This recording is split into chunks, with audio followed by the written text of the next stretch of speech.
कहानी की शुरुआत में हमें हमारी फीमेल लीड जियोन को दिखाया जाता है, जिसे कैदी बनाकर एक कोर्ट में पेश किया जा रहा होता है। जियोन मन ही मन सोचती है कि ये राजा तो बहुत ही क्रूएल है, ये तो मुझे मार ही डालेगा। ये हमारा मेल लीड ये है जॉसन डायनेस्टी का राजा। वो जियोन को बोलता है कि कल जो तुमने मुझे खाना बनाकर खिलाया था वो बहुत ही टेस्टी था, इसीलिए अब मैं तुम्हें अपना रॉयल शेफ घोषित करता हूँ। जियोन इससे पहले कुछ कह पाती, येहन बोलता है कि अगर तुमने मेरा ये प्रपोज़ल एक्सेप्ट नहीं किया तो मैं तुम्हें जान से मार डालूंगा। ये सुनकर जियोन डर जाती है और सोचती है ज़िंदा रहना है तो इसकी शेफ़ बनना ही पड़ेगा, यहाँ से भागने का रास्ता मैं बाद में ढूंढ लूँगी। नेक्स्ट सीन में 2025 में जियोन को दिखाया जाता है, जहाँ पर वो एक मास्टर शेफ़ कॉम्पिटिशन में पार्टिसिपेट कर रही होती है। कुकिंग करते वक्त उसके स्टोव में कोई प्रॉब्लम हो जाती है। अब वो सोचती है मेरी डिश कंप्लीट कैसे होगी। तभी उसको एक आइडिया आता है और वो एक पुरानी टेक्निक यूज़ करके घास जलाकर अपनी कुकिंग स्टार्ट कर देती है।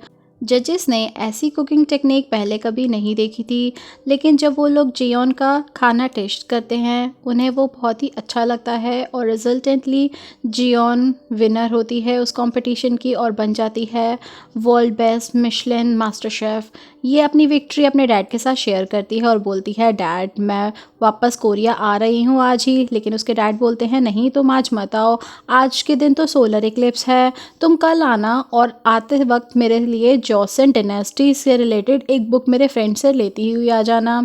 लेकिन जियोन मानती नहीं है और वो सेम डे ही अपने डैड की बुक रिसीव करके कोरिया के लिए वापस निकल पड़ती है।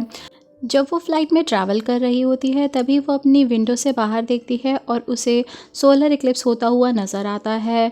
उसकी साइड सीट पर बैठा हुआ पैसेंजर जब इस चीज़ को रिकॉर्ड कर रहा होता है उसके हाथ से गलती से जियोन पर कॉफ़ी गिर जाती है।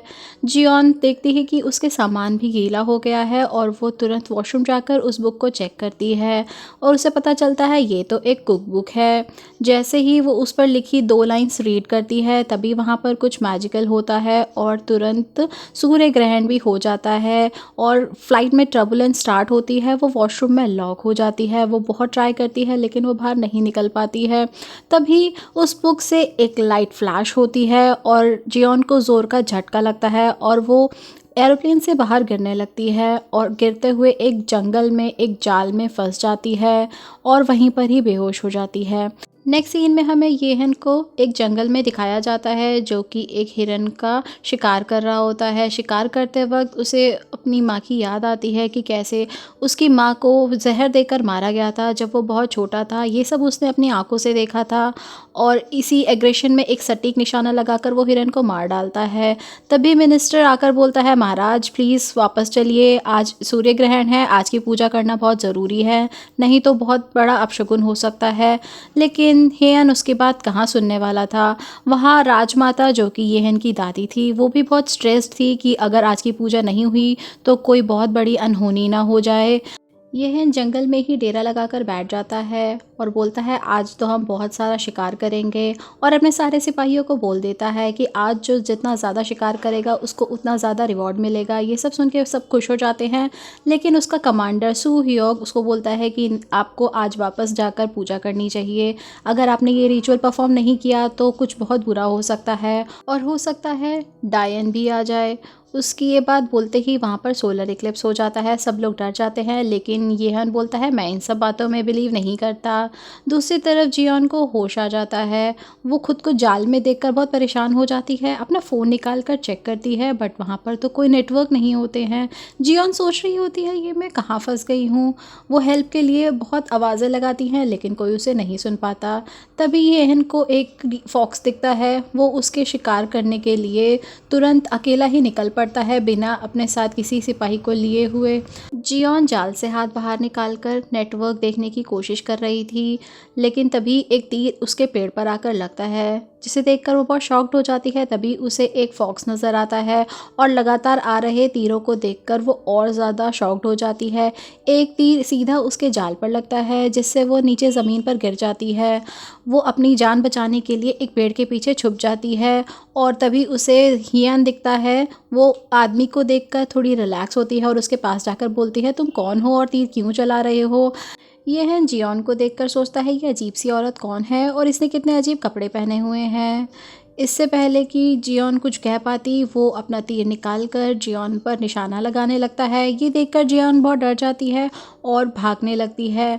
येहन कहाँ उसका पीछा छोड़ने वाला था, वो भी उसके पीछे पीछे अपने घोड़े पर आने लगता है। भागते भागते दोनों एक क्लिफ पर पहुंच जाते हैं। जैसे ही वो क्लिफ पर पहुंचती है, सूर्य ग्रहण ख़त्म हो जाता है और बहुत अच्छी रोशनी हो जाती है चारों तरफ।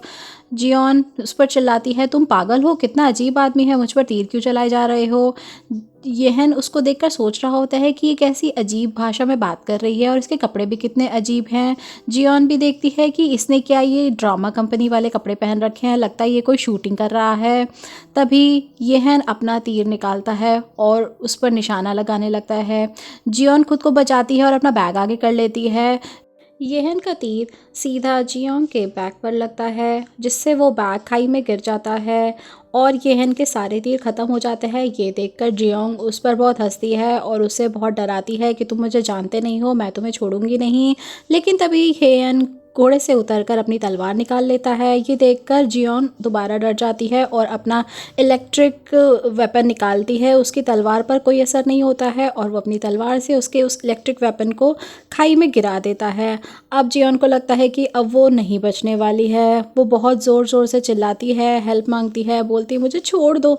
लेकिन हेयन कहाँ सुनने वाला था। वो जैसे ही उस पर अटैक करने वाला होता है, तभी एक एनिमी आकर हेयन पर अटैक कर देता है। वो तीर सीधा जाकर येहन की चेस्ट पर लग जाता है, जिससे वो बेहोश होकर जियोंग पर गिर जाता है। जियोंग उसका वेट संभाल नहीं पाती हैं और दोनों ही क्लिफ से नीचे गिरने लगते हैं। आगे की स्टोरी जानने के लिए स्टे कनेक्टेड।